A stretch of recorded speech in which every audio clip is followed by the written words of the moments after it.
ওমানে বৃহত্তর নোয়াখালী উইংয়ের উদ্যোগে ইফতার ও দোয়া মাহফিল অনুষ্ঠিত হয়েছে। রাজধানী মাসকাট থেকে ৩০০ কিলোমিটার দূরে বন্দরনগরী সোহারে এই আয়োজন করা হয়। অনুষ্ঠানে সভাপতিত্ব করেন সংগঠনটির সভাপতি সেলিম উদ্দিন, পরিচালনা করেন সাধারণ সম্পাদক Abu Yusuf.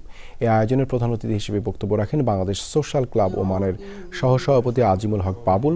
Guest of honour হিসেবে বক্তব্য রাখেন ক্লাবের প্রধান পৃষ্ঠপোষক গালফ এক্সচেঞ্জের সিইও ইফতেখারুর হাসান চৌধুরী। এছাড়া উপস্থিত ছিলেন সোহারে বসবাসরত নোয়াখালী উইংয়ের সদস্য ও কর্মকর্তারা।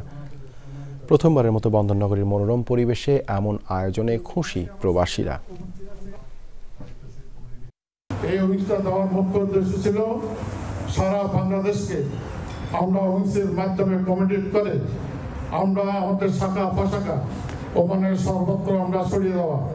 বাংলাদেশের সম্মান রক্ষার্থে আমরা ওমানের সকল আইন কানুন মেনে চলব এবং আমাদের ভ্রাতৃপ্রতিম যে বন্ধুত্বপূর্ণ সম্পর্ক সোশ্যাল ক্লাবের সোহারে বসবাসরত বাংলাদেশি কমিউনিটির বিশেষ করে বৃহত্তর নোয়াখালী অঞ্চলের আমাদের প্রিয় ভাইদের একত্রিত করার জন্য এই আয়োজন।